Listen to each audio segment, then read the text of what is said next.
Hello दोस्तों, स्वागत है आप सभी का आपके अपने चैनल सब जॉब के अंदर। आज हम पढ़ने वाले हैं मारवाड़ चित्रशैली के बारे में। इससे पहले हमने मेवाड़ चित्रशैली आपको पढ़ा चुके हैं। मारवाड़ चित्रशैली के बारे में आज हम कंप्लीट पढ़ने वाले हैं। क्या क्या हुआ इसके अंदर, क्या क्या नहीं हुआ और कौन कौन सी इसकी उपशैलियाँ हैं, उनके बारे में आज हम पढ़ने वाले हैं। मारवाड़ चित्रशैली में सबसे पहले जो तिब्बती इतिहासकार था उसने बताया था कि एक सरंगधर यानी कि एक सरंगधर नाम का एक क्या है चित्रकार है।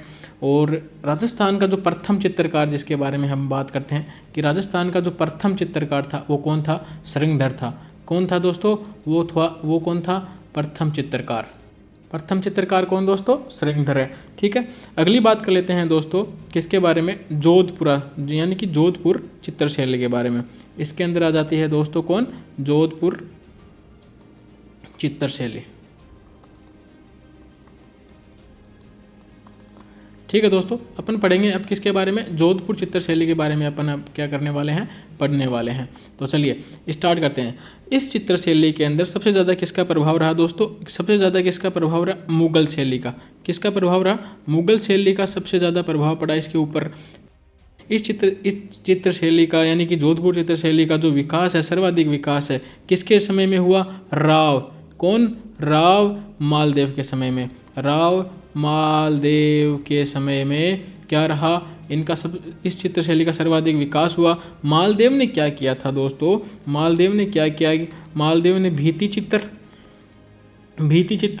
है ना, इसके अंदर के रावण के युद्ध के दृश्य देखने को मिलते हैं। तो मालदेव ने इतना विकास करवाया इस शैली का। ठीक है, अगली बात कर लेते हैं। मालदेव ने भित्ति चित्र बनवाए कहाँ? कौन से महल के अंदर बनवाए? कौन से महल के अंदर भित्ति चित्र बनवाए मालदेव ने? चोलेलाओ महल के अंदर। कौन सा महल? यह है दोस्तों चोलेलाओ महल में। चोलेलाओ महल के अंदर इन्होंने क्या बनवाए? भित्ति चित्र बनवाए। फिर क्या हुआ दोस्तों? जसवंत सिंह प्रथम के समय इस शैली का क्या माना जाता है? गोल्डन पीरियड माना जाता है। किसके समय? जसवंत सिंह फर्स्ट के समय इसका क्या माना जाता है दोस्तों? इसका माना जाता है गोल्डन टाइम।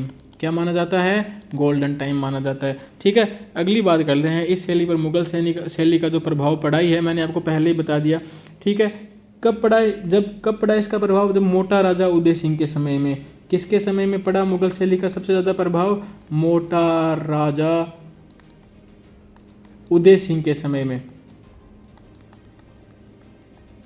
उदय सिंह के समय में इस शैली पर सबसे ज़्यादा मुगल शैली का प्रभाव पड़ा था। अगली अपन बात कर लेते हैं। विजय सिंह के समय मारवाड़ शैली पर वैष्णव संप्रदाय। कौन सा दोस्तों? वैष्णव संप्रदाय। वैष्णव संप्रदाय। ठीक है, इसका प्रभाव पड़ा। इसमें क्या था दोस्तों? राधा कृष्ण के चित्र हैं। किसके? राधा और कृष्ण के चित्र अंकित थे इस टाइम के अंदर। ठीक है, इस चित्रशैली में महाराजा तख्त सिंह के समय में मारवाड़ चित्रशैली पर यूरोपियन चित्रशैली का प्रभाव पड़ा। यानी कि कौन सी चित्रशैली जिसके ऊपर यूरोपियन यूरोपियन चित्रशैली का प्रभाव पड़ा? कौन सी थी दोस्तों? कौन सी पर पड़ा?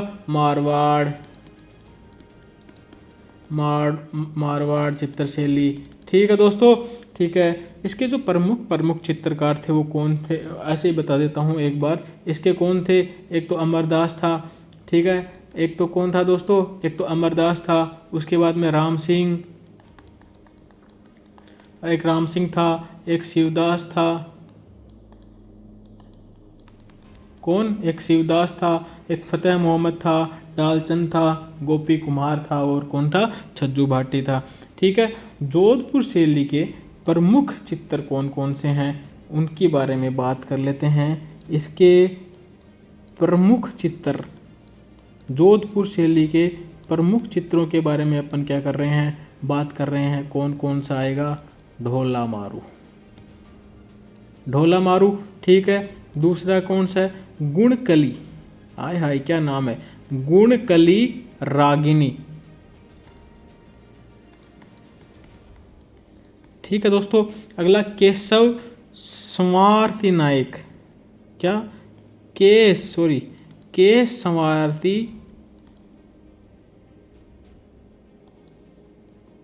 नायिका या फिर नायक। ठीक है दोस्तों, अगला है दशहरा दरबार।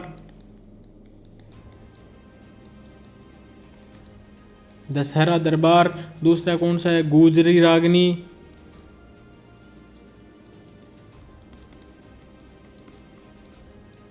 गुजरी रागनी। हुक्का पीते हुए। कौन? स्त्री हुक्का पीते हुए। स्त्री। ये थोड़ा सा क्या है? ये थोड़ा सा क्या है दोस्तों? ये है थोड़ा सा इम्पोर्टेंट। क्यों है इम्पोर्टेंट? पूछ लेते हैं आपसे कि ढोला मारू कौन सी चित्र शैली का है, गुणकली रागिनी कौन सी चित्र शैली का चित्र है, केशव आरती नायिका है, दशहरा दरबार है, हुक्का पीती हुई स्त्री है, और गुजरी रागिनी कौन सा है दोस्तों? जोधपुर चित्र शैली के प्रमुख चित्र हैं दोस्तों। ठीक है, अब अपन बात कर लेते हैं दोस्तों कि जो जोधपुर चित्र शैली है उसकी विशेषताएं क्या क्या हैं, उनके बारे में थोड़ा सा पढ़ लेते हैं अपन। क्या है इस चित्र शैली के अंदर सबसे ज़्यादा क्या दोस्तों? पीले रंग का प्रयोग किया गया है। किसका? मैंने से पहले बताया था, पीले और हरे रंग का बहुत प्रयोग किया गया है राजस्थान चित्र शैली के अंदर। तो इसके अंदर है ना वो पीले रंग का प्रयोग यानी कि यूज, इसके अंदर पीले रंग का क्या है? यूज लिया गया है। ठीक है, अगली बात कर लेते हैं। इसके अंदर बादाम नुमा आँखें होती हैं, आम का वृक्ष होता है। इस चित्रों के अंदर कुआ उड़ता हुआ दिखता है, चील दिखती है, ऊँट दिखते हैं, घोड़े, कुत्ते, ढोला मारू दिखता है, कंटीली झाड़ियाँ, रेगिस्तान, मोतियों के आभूषण, मखमल की जूतियाँ, इस चित्रों के अंदर दिखता है ये सब कुछ। खंजन पक्षी, लंबी पगड़ियाँ, इन आदि का चित्रण इसके अंदर क्या हुआ है? किया हुआ रहता है।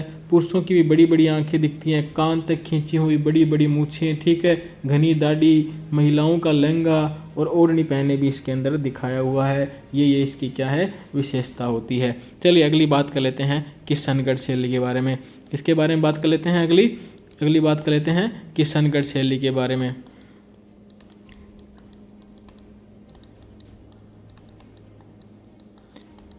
ये दोस्तों किशनगढ़ शैली।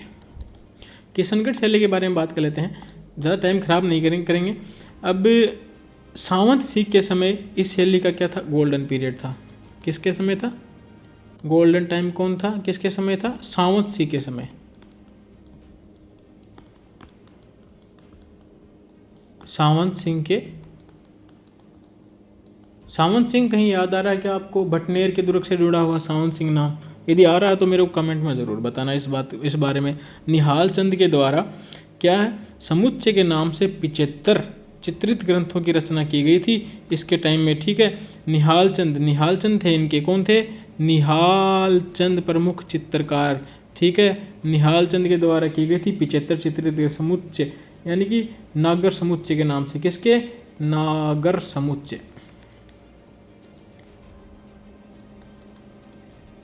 ठीक है, अगला 1750 में राधा कृष्ण का चित्र बनाया था इन्होंने, और राधा कृष्ण एक दूसरे को क्या कर रहे हैं? निहार रहे हैं। कब? 1750 ईस्वी के अंदर इन्होंने क्या किया था? राधा कृष्णन का चित्र बनाया था। एक दूसरे को क्या कर रहे हैं? एक दूसरे को बैठ के क्या कर रहे हैं दोस्तों? राधा कृष्ण क्या कर रहे हैं? एक दूसरे को बैठ के निहार रहे हैं दोस्तों। ठीक है, विशेषताओं की बात कर लेते हैं किशनगढ़ शैली के बारे में। इसके अंदर क्या यूज लिया? कौन से रंग ज़्यादातर यूज में लिए गए थे? इसके अंदर श्वेत, यानी कि एक तो सफ़ेद मान लेते हैं, और एवं गुलाबी। अब तय कर दोगा कि ये तो खैर तो पीले और हरे रंग को ज़्यादा यूज में लिए गए है। ठीक है, कम है ये श्वेत और गुलाबी। ठीक है, इस शैली के जो प्रमुख चित्रकार है वो लाडली दास, रामलाल, नगर राम, नानक राम, सीताराम हैं, इस तरह से कुछ हैं। अच्छा, किशनगढ़ शैली की एक और मुख्य जो चित्रकारी है वह कौन सी है? बनी ठनी। कौन सी है दोस्तों? बहुत ज़्यादा ई के बारे में पूछे गए है, बहुत ज़्यादा एग्जाम के बारे में पूछे गए है बनी ठनी के बारे में। बनी ठनी कौन सी? एरिक डिक्सन ने बनी ठनी की चित्र को क्या कहा था? मोनालिसा कहा था। मोनालिसा किसने कहा था इसको किसने कहा था? एरिक डिक्सन ने। किसने कहा दोस्तों? इसको कहा था एरिक डिक्सन ने कहा था। ठीक है, अगली बारे में देख लेते हैं। इस चित्र शैली पर सरकार द्वारा 1973 के अंदर 20 जो पिसाव है पहले चाल्या करता, अब तो बंद हो गया। 20 पिस्सा है बना के ऊपर के जारी करे गयो, बक ऊपर एक डाक टिकट। 20 पिस्सा के डाक टिकट को ऊपर 1973 में बनी ठनी के ऊपर जारी करे हुए हो। ठीक है, इस चित्रशैली को प्रकाश में लाने का काम किसका है दोस्तों? प्रकाश में लाने का काम किसका है? एरिक डिक्सन का दोस्तों। ठीक है दोस्तों, एरिक डिक्सन का है। चलिए, किशनगढ़ शैली में ब्रज साहित्य व कांगड़ा शैली का प्रभाव, इसके अंदर कौन सी? एक तो कांगड़ा और एक ब्रज साहित्य। ब्रज साहित्य, इसका प्रभाव है वो देखने को मिलता है। ठीक है, इसका प्रभाव देखने को मिलता है। किशनगढ़ चित्रशैली में सर्वाधिक चित्र कागज पर चित्रित किए गए हैं, इस वजह से इसे क्या कहा गया है? कागज शैली भी कहा गया है, या फिर इसे वसली शैली भी कहा जाता है। ठीक है, ये जो बनी ठनी है, या फिर ऊपर जो मैं पढ़ा रहा हूँ आपको किशनगढ़ शैली है, ये जो किशनगढ़ शैली है, इसके जो सबसे ज़्यादा इसके कागज़ के ऊपर चित्रकारी की गई है, इसलिए इसको क्या कहते हैं? कागज शैली भी कहते हैं दोस्तों। क्या कहते हैं इसको कागज शैली भी कहते हैं। ठीक है, अगली देख लेते हैं। अगली कौन सी आ जाएगी दोस्तों? अगली आ जाएगी बीकानेर शैली। कौन सी आ जाएगी? बीकानेर।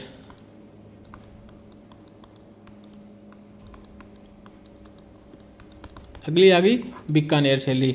ठीक है, इस शैली के अंदर जो मुगल शैली था उसका प्रभाव रहा किसके समय? कल्याणमल के समय पड़ा। सर्वाधिक मुगल प्रभाव है वो राय सिंह के समय पड़ा था।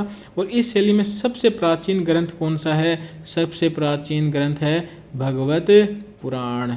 कौन सा है दोस्तों? भगवत पुराण। अब बात कर लेते हैं जिसको किसने बनवाया था, किसने चित्रित करवाया था? किसने करवाया था दोस्तों? राय सिंह ने। किसने करवाया? राय सिंह ने करवाया।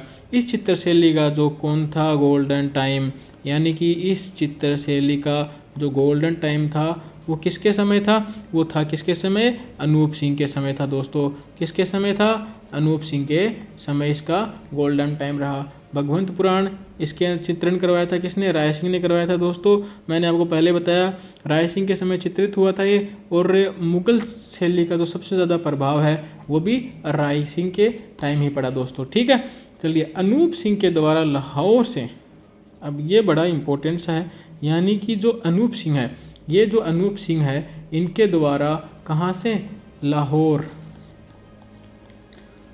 लाहौर से क्या? उस्ता कला चित्रकार को बीकानेर लेकर आए। क्या? जो उस्ता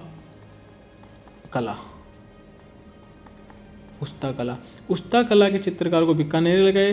इनको उस्ताद क्या कहने लग गए? इनको क्या कहने लग गए दोस्तों? इनको कहने लग गए उस्ताद कहने लग गए। ठीक है, अब उस्ता परिवार यहाँ पे आकर के बस गया। उसके बाद में एक परिवार और था, मेथरण परिवार। ये लोग क्या करने लगे? उस्ता कला के अंदर माहिर हो गए और इन्होंने उस्ता कला को बढ़ावा दिया, लोगों को खूब काम सिखाया उस्ता कला का।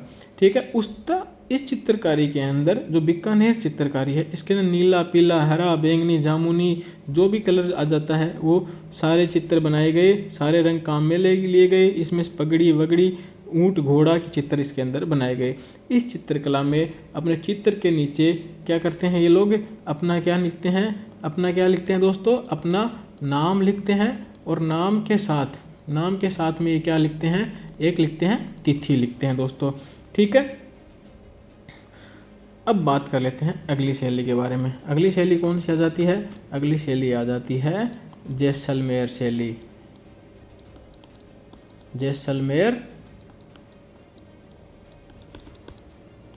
जैसलमेर शैली। ठीक है दोस्तों, इस चित्रकला का जो प्रभाव था वो कब हुआ? इस चित्रकला का जो प्रभाव है हर राज भाटी के समय हुआ। कौन? हर राज भाटी। किसके समय में? हर राज भाटी के समय में हुआ। और इसका जो गोल्डन टाइम है, इसका जो क्या है दोस्तों? इसका गोल्डन टाइम है वो किसके समय में हुआ? वो हुआ मूलराज द्वितीय के समय। किसके समय? मूलराज सेकंड के समय में इसका गोल्डन टाइम आया। और इस शैली, यही एक ऐसी शैली है मात्र जिसके ऊपर किसी भी शैली का प्रभाव नहीं पड़ा। इस चित्र शैली में लोद्रवा की राजकुमारी मूमल व अमरकोट के राजा महेंद्र के प्रेम की कहानी। किसकी? मूमल, मूमल व अमरचंद।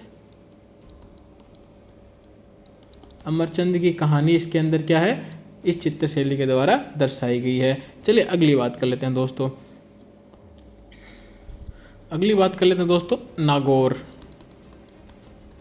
किसकी? नागौर चित्रशैली।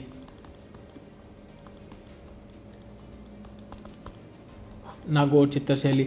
चलिए नागौर चित्रशैली के बारे में बता देते हैं कि इस चित्रशैली का जो प्रारंभ था वो कब हुआ? वो 18वीं सदी के अंदर इसका क्या हुआ था? प्रारंभ हुआ। ठीक है। और नागौर चित्रशैली एक तरह से ये बोल सकते हैं भित्ति चित्रशैली भी है। क्या है? नागौर चित्रशैली एक तरह से क्या है? भित्ति चित्रशैली। भित्ति चित्रशैली है। इस चित्रशैली में उदास व मुरझे हुए रंगों का प्रयोग किया गया है। ठीक है। जो उदास रंग होते हैं, जो मुरझा हुआ रंग होता है, उसका प्रयोग किया गया है। और इसके सबसे ज़्यादा बढ़ावा, इस चित्रशैली पर सबसे ज़्यादा बढ़ावा किसने दिया? कौन से राजा ने दिया? इसका सबसे ज़्यादा बढ़ावा दिया था बख्त सिंह ने। बख्त सिंह ने बढ़ावा दिया इस चित्रशैली को। और नागौर चित्रशैली में वृद्ध व्यक्ति के चेहरे पे झुर्रियाँ दिखाई देती हैं। ठीक है। पारदर्शी वेशभूषा इसके अंदर है, सफ़ेद मूछें हैं, मोटी आंखों का चित्रण इसके अंदर नागौर शैली के अंदर किया गया है। अब बात कर लेते हैं दोस्तों अजमेर शैली के बारे में। किसके बारे में बात करें अब जो अंतिम शैली है, कौन सी? मारवाड़ की अंतिम शैली कौन सी है? अजमेर चित्रशैली। अजमेर चित्रशैली, इसके बारे में अब अपन बात कर लेते हैं। इस शैली में सभी रंगों का क्या हुआ है? ऑल रंग हैं, ऑल कलर्स हैं इसके अंदर, ऑल कलर्स इसके अंदर रहे हैं। ठीक है दोस्तों। समागम रहा है। इस शैली में सामंती एवं दरबार के सर्वाधिक चित्र बनाए गए हैं। यानी कि दरबार लगा हुआ, लोग बैठे हुए हैं, राजा बैठा हुआ कुर्सी के ऊपर, इस तरह के ज़्यादा चित्र इसके अंदर अजमेर शैली के अंदर बनाए गए हैं। और गरीबों के घरों में इस शैली के चित्र बने हैं। यानी कि ठीक है। अब गाँवों में जो लोक जीवन होता है, गाँवों में जो जीवन होता है वो दर्शाया गया है इस शैली के अंदर दोस्तों। ठीक है। दूसरा, प्रमुख चित्रकार कौन थे इसके? माधोजी, रामा साहिब नारायण मुख्य चित्रकार है इसके। ठीक है दोस्तों। अगला अपन पढ़ेंगे ढूंढाड़ चित्रशैली। ये एक वीडियो में अपन यही ख़त्म कर देते हैं, अगला पढ़ेंगे। ठीक है। तो आज का ये वीडियो कैसा लगा ये कमेंट करके ज़रूर बता देना। वीडियो अच्छा लगा तो लाइक कर देना, और वीडियो और भी अच्छा लगा है तो आप क्या कर देना, चैनल को सब्सक्राइब कर देना और बेल के आइकन को ज़रूर प्रेस कर देना। आज के लिए सिर्फ इतना ही। धन्यवाद। जय हिंद, जय भारत।